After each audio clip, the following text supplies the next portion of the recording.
So what's good, y'all? We back with another video. And as we near training camp, there are a lot of players in the NBA right now that I'm really interested in. And one of the players that I'm interested in right now is Knicks forward Obi Toppin. And no, it's not because I'm a Knicks fan, but it's more so because he's going into year 3 now, and he's one of my candidates for a potential breakout year this upcoming NBA season.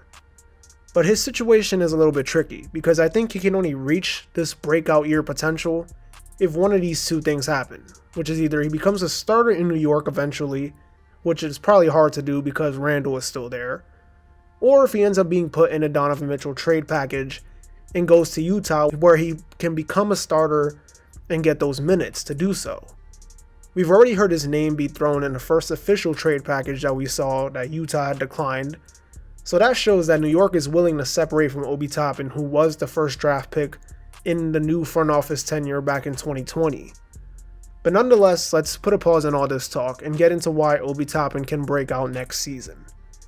First things first, when you look at the stats, you don't really see the improvement right away. He made small jumps in his actual stats, but when you look at his per 36 numbers, which is not always the greatest stat to go based off of, but in this case I'd say it's pretty accurate, Obi Toppin would have averaged 19 points per game and 8 boards a night on solid efficiency if he played 36 minutes a game.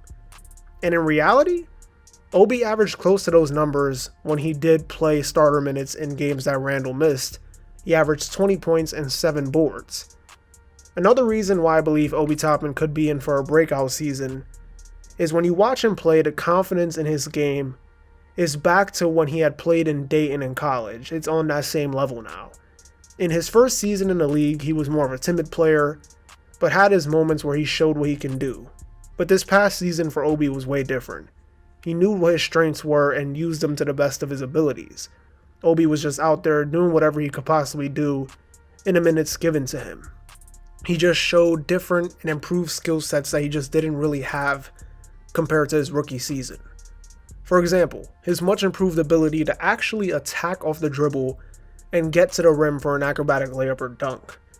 To be fair, he still isn't the greatest at doing this, but he's not horrible, and it definitely became a weapon of his as the season went along, especially in that late stretch from March to the end of the season.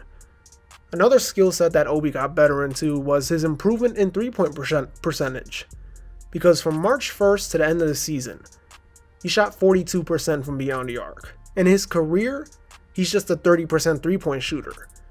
But here's my take. I think, in my opinion, his overall three-point shooting numbers, I think, is a little bit dragged because he's one of those guys that needs more in-game reps from 3 to actually get better. His situation is not the best. Playing in small bursts and having to try and contribute in a big way is hard. Especially when you're trying to get going from 3 in those moments like that, it's definitely hard. So I can see why his three-point shooting numbers have never looked really good. And I believe this is a key reason why his three-point percentage got better, because as the season went along, he started to get more and more minutes and escape the leash that Tibbs has had on him for basically his whole career. Hopefully it's not like that next season if he's still on the team. But all in all, I still think Obi is a really good player. He has some really solid potential and one day can become an all-star. I really do believe that. I'm not going to say he's a perennial all-star or a Hall of Famer. I just think he could be a good starter for a number of NBA teams. Definitely an energy guy. He can come off the bench if you need him to. He can start. He is a fast break machine. He gets out there, he runs. Now obviously defensively he still needs some work, but he did improve in that area this past season as well. I'd say he's a average defender at best. But this is the thing for Obi. I mentioned it earlier in the video. He can have that breakout season, but it's either he's going to need a minutes increase in New York, or he needs to get out of New York. Or it's basically just going to be more the same next season for him going into 2022-2023. So if I had to say one more thing about Obi Toppin, it'd probably be reps. Just him getting more in-game reps, getting more minutes, understanding the game, just learning as the years go on. Also getting better skill-wise as well.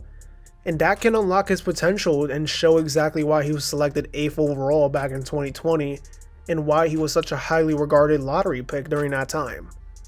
Anyways, that's going to do it. Don't forget to like, comment, and subscribe. Follow me on Instagram and Twitter. Link will be down in the description below. This has been a checkup where we talk hoops and hoops only, and I'll see you on the next video. Peace.